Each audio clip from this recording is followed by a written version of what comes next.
Good evening and welcome to the Writer's Block.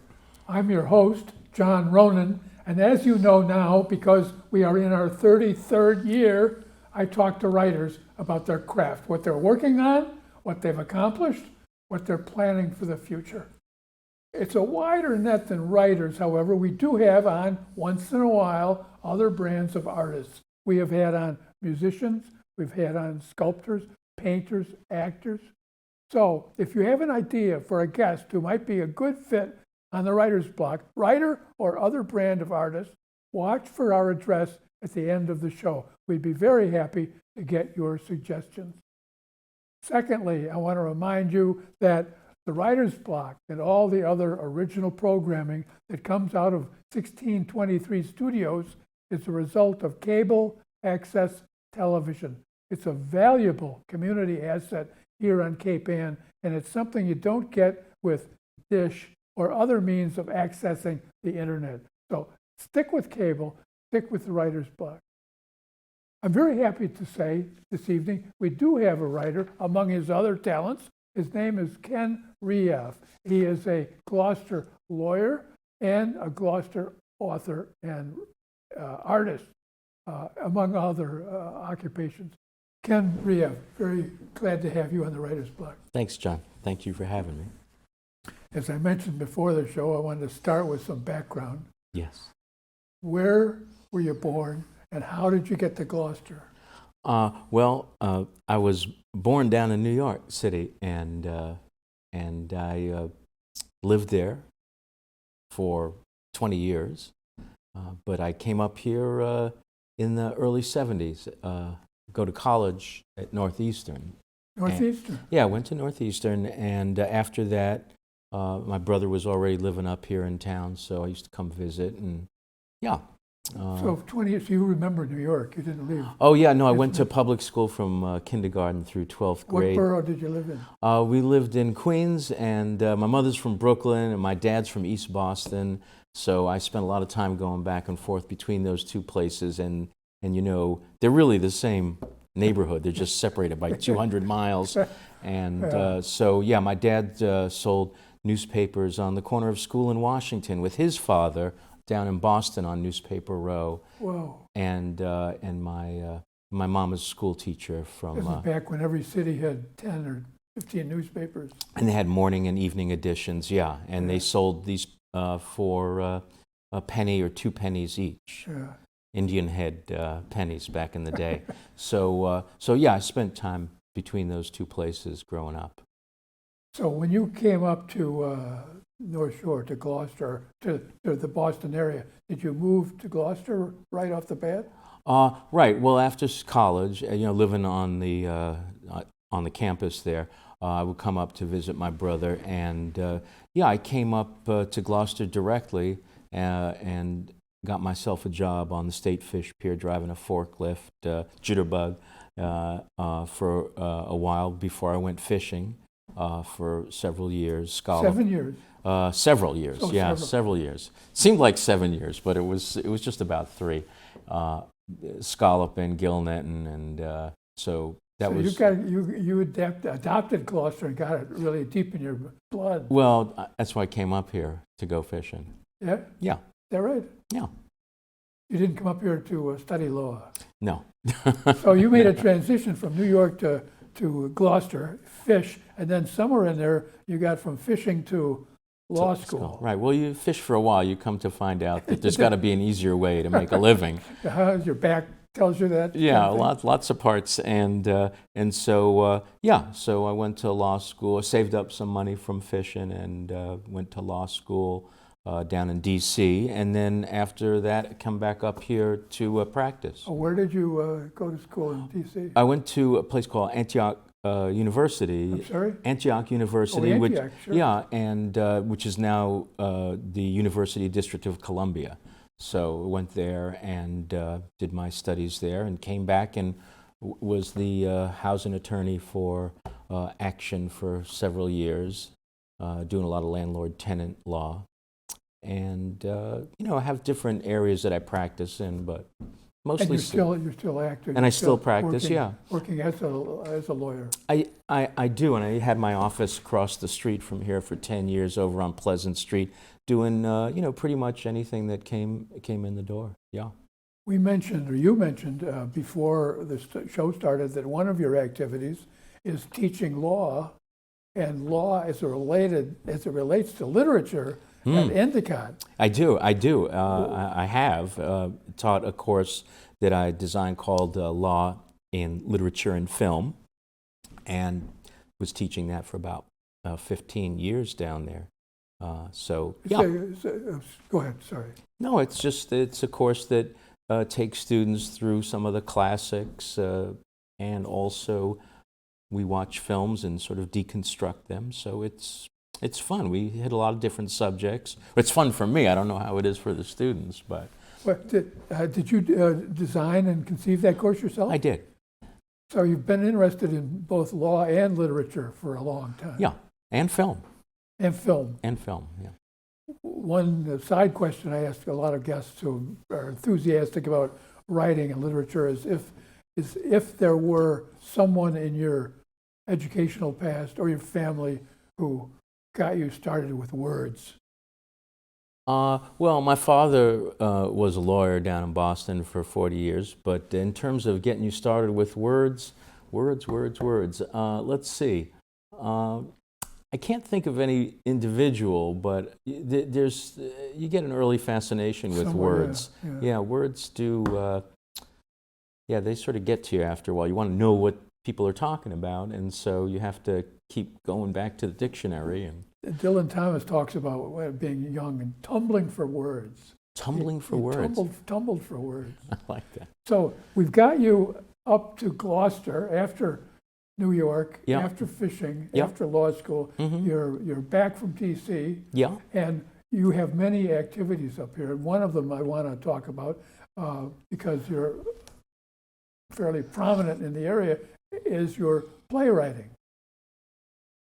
Specifically, not exclusively, you're known for My Station in Life, a play about the famous broadcaster here, Simon Geller. Yes. When did you conceive that, and when was that produced? Well, so, I mean, just scrolling back to the very beginning of the process is Henry Farini, Judd Wilson, they were going down to interview Simon Geller for a film that they were making, and I was able to go along and talk to Simon down in New York after he had left Gloucester. So that was the film called Radio Fishtown, and after that was made and it was broadcast on GBH, it had some play. That story just kept going on in my mind, so I needed to resolve that, and at some point came to the conclusion that a play that used him as the central figure would be a good. So you knew him personally? Oh, very little. I mean, I've heard him on the radio, fishing, whatever. Whenever we're doing things around town, for sure. But that time that we interviewed him down in New York when he had moved there, that was probably the second time I met him. That was the last time I met him. So what year was that, and then started with the interview? That was back in the 90s. Yeah, I think that I'm sort of whiffing on the exact year, but we went down there and shot it in the early 90s, and then it broadcast, and then it just sort of gestated. I mean, it just sort of remained dormant for a long time, and then it became a play. I remember listening to him sometimes. Yes. But I never met him. But he was always known. People say, "Oh, you listen to Simon Geller? Oh, yeah, I know." Yeah, he was an interesting character. What fascinated you about him and Henry and the others that you wanted Judd to Wilson. do? Well, it was this hermit who is basically speaking to thousands of people a day, and so there's a lot of irony there, and of course his story about fighting off the hostile takeover of his station. It had all the elements there, and it wasn't that we discovered it. I mean, his story was in Time magazine, it was in the New York Times, it was national news about his fight with the FCC and with Grand Banks, which was vying for his license. Give us just a little little summary of that battle, that legal battle, which is up your alley as a Right, playwright yeah, so and a lawyer. Right, so it hit a lot of hit a lot of marks in terms of things that are of interest to me. Yeah, so there's the legal aspect of it, but basically there came a point in time where his license was challenged because he wasn't doing community service. There were a lot of things he was doing that were sort of unconventional and outside of the norms of broadcast industry. So somebody challenged his license, and it went through the legal process administratively and then into the courts to see if he would retain it. And then at some point, somebody came out of the woodwork to offer him $1 million to sell the station. And he was living and he was living a very sort of close to the vest lifestyle on people's donations. So he didn't have a lot of money at the time, and when somebody offered him that, he took that, and it created this whole concept of selling versus selling out, and that was really the sort of. So that was I'm going to guess 86, 87? When all that happened, yeah. When he sold. I'm trying. Again, the years. Yeah, it was back. It was back in the late '80s. Yeah. Yeah. I remember that kind of vaguely. Right, because he had already moved to New York by the time '90s. Oh, he had. I didn't know that. Yeah. So that was the story of stay or go, sell or don't sell. So there's a lot of tension built in. There's a lot. It's all there to put into play. You know, John. I don't have to make any of this up. It's when I write stuff, I'm just trying to see what's going on. It's all there. You're a journalist, kind of. Right. It's more that. Yeah. It's more that. And when was that produced by the? They did it before. I think it was in 2019. They had a reading at the Gloucester Stage Company, and then they produced it with a wonderful cast. And the gentleman who played Simon Geller wound up winning the Elliot Norton Award for Outstanding Performance. And the title again is My Station in Life. We have the playbill cover. Oh, yeah. I think our director, Tyler, is going to put it up now. Okay. The playbill cover. We'll show that to the audience so they can see the presentation of the play that was made way back in 2019. 2019, yeah. Right. Of the play. And I know it did well. It did, and I hope, I keep hearing sort of in the rumor mill that maybe if it's good, they'll come back and do it again. I don't know, but that would be nice. I think a lot of people who would like to see it who didn't see it the first time around. So we'll see.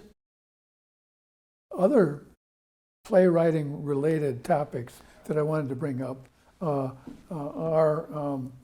well, you mentioned the Radio Fishtown movie and then My Station in Life, but also a screenplay for the movie Polis Is This. Oh, Polis Is This, right.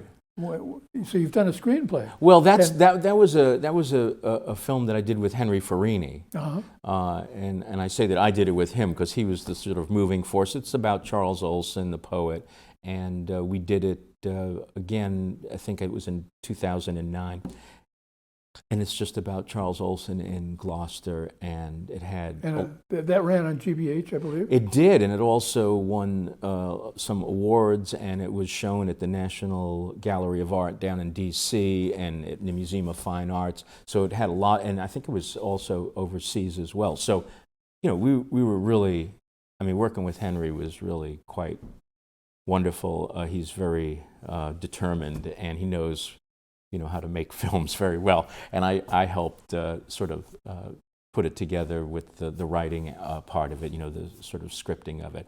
But basically, it was a great film. John Malkovich, Pete Seeger, Amiri Baraka, all these giants in different areas. And it just came together in a way that was really quite good and surprising, because you as you're making something, you see how it's coming about. Yeah, the process. And the process. I know from being involved in drama sometimes myself, it's really enlightening to get out of your own little shell, your poetry shell, and work with other people and have a communal creation. It's really exciting. Right, and that happened with this one that the stage company did in 21, the Think of Me Tuesday, which was about this fellow who keeps running for office for mayor but never wins. And again, it was a situation where the people who worked there, they take this thing that's on the page, just little black marks on a white page, and they take it and they make it into something that's completely wonderful. And I've got a lot of screenplays that a friend of mine would give me because he was connected with the Academy of Arts and Sciences,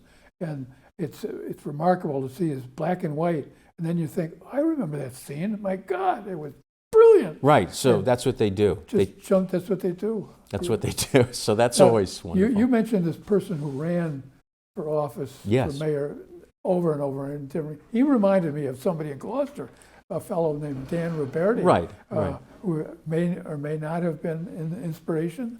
Well, again, it's one of those things where in this town, you don't have to really make stuff up.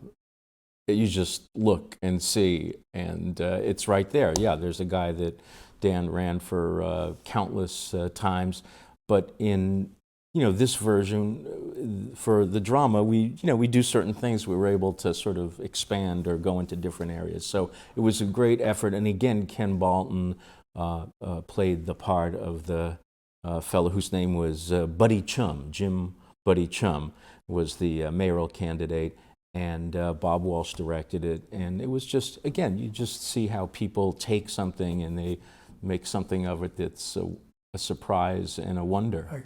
I can still see him, this actual character, that's not the real character, not the character in the play, with his horn down in front of the intersection by Blackburn Tavern for the campaign. Yeah. Right. A lot of energy spent on pointlessness, but so it keeps me from being depressed. No, just doing things I think are important, but who cares? You mix work, earning a living kind of work with art. How do you find time or focus for that? And is it difficult to go back and forth?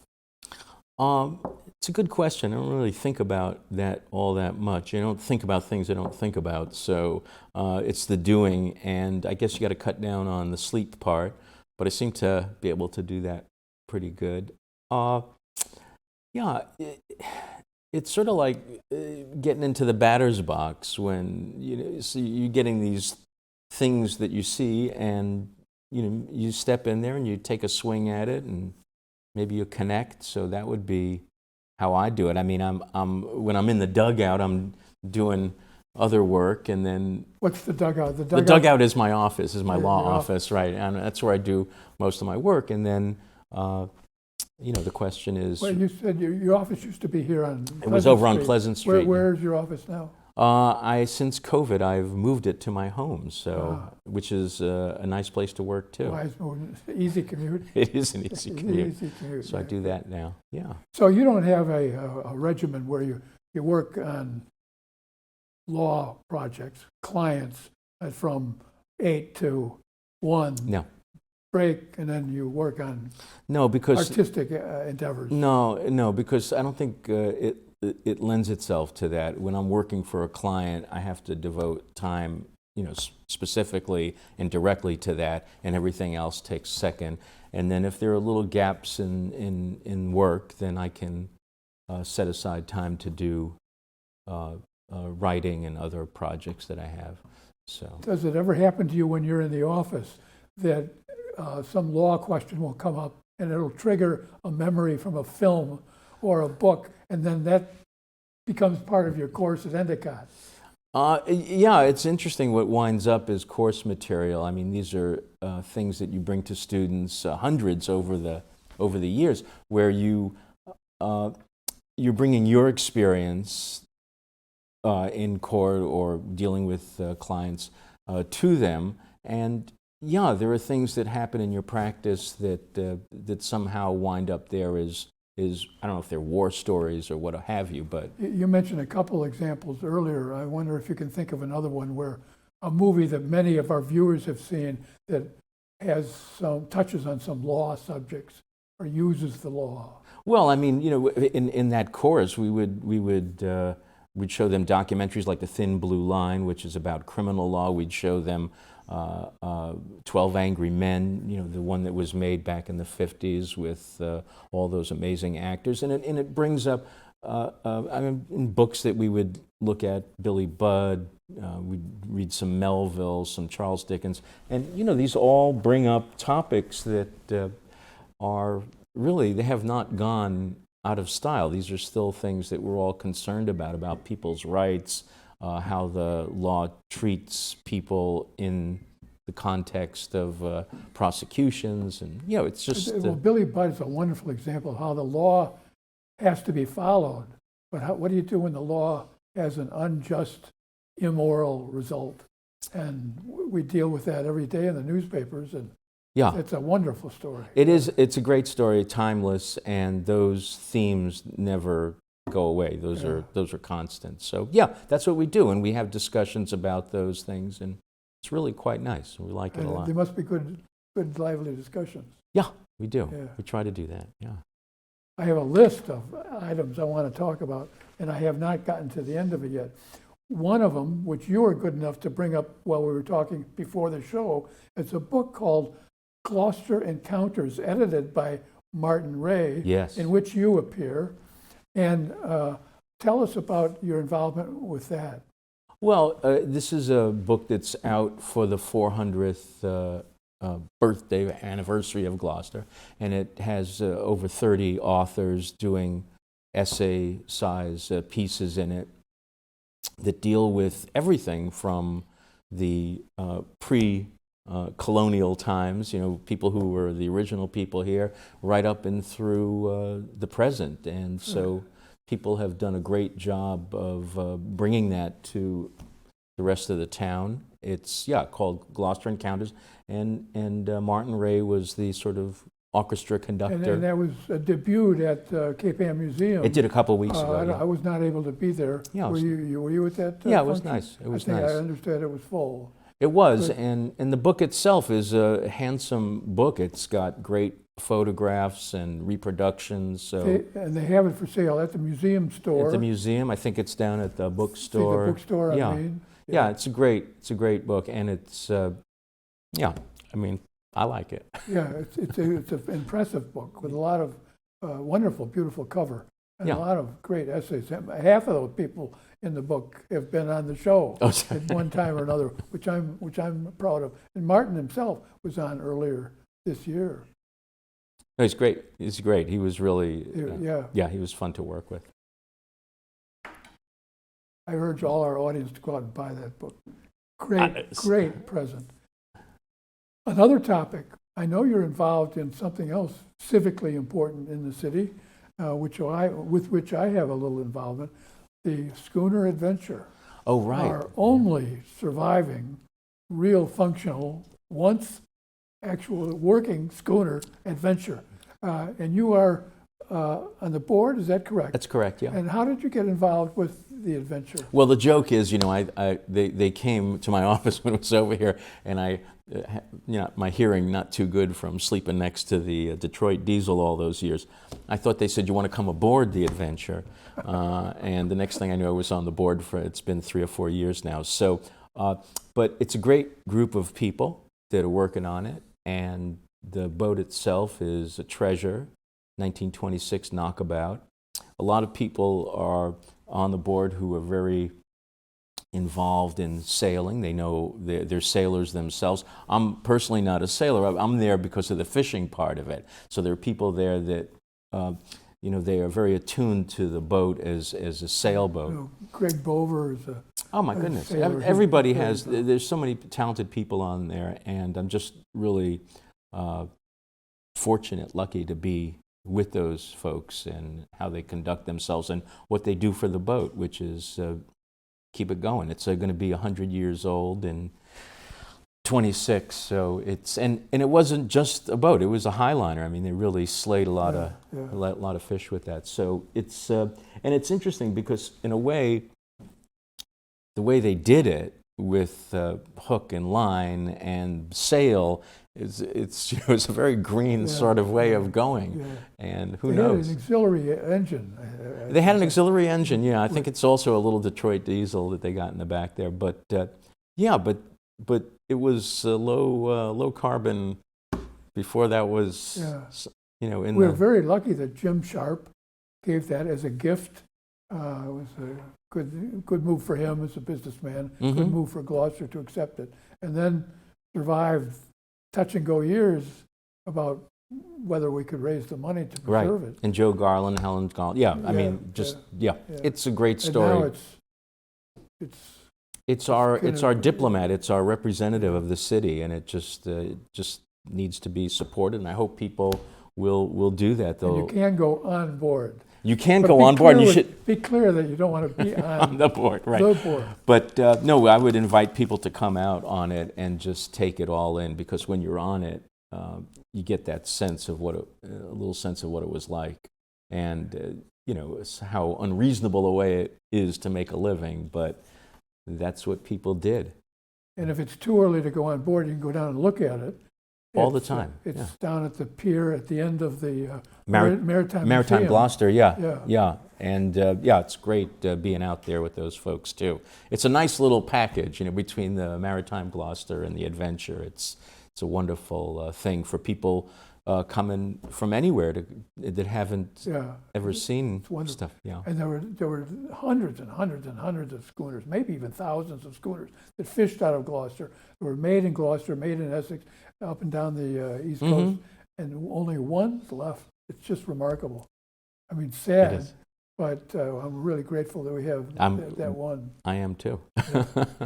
We are almost out of time. I want to ask you briefly Yes. to close. Do you have any advice for people who are thinking about writing, especially about local topics, that Right. you could share that would point them in the right direction? Well, I mean, I would just say keep your eyes and your ears open, because you don't really have to make a lot of this up if you just attune to what's going on and always have a pencil and something to write down on, and you should be all right. And a lot of times things wind up in the wastebasket because they just were not ready for it. But once in a while, something, you Or just write it down. write it down is a good thing. Yeah. I think that's and and just test it out. It's hard to get going initially, because you're not thinking it might be suitable. Nobody might find it interesting. So so you do it, and then you'll see. I mean, you'll find if it's interesting to you, it's probably interesting to others. And your job is just to reflect that interest, get that interest, exude that interest, Yeah, exactly. radiate that interest. Exactly. Ken Riaf, I want to thank you for being on the Writer's Block. Thanks, John. It's been fun and interesting. I love talking to people who mix careers, law, art, sculpture, and we didn't talk about your sculpture. It's another fact for the next show. I want to thank all our viewers and audience, our audience in the viewing population for being with us this evening during our discussion with Ken Riaf. If you've learned something about a career in fishing, a career in law, and a mixing of those backgrounds with Gloucester art, the important Gloucester art from Ken Riaf, then the Writer's Block has done its job. Thanks for being with us, and I hope to see you again next time on the Writer's Block. Good night.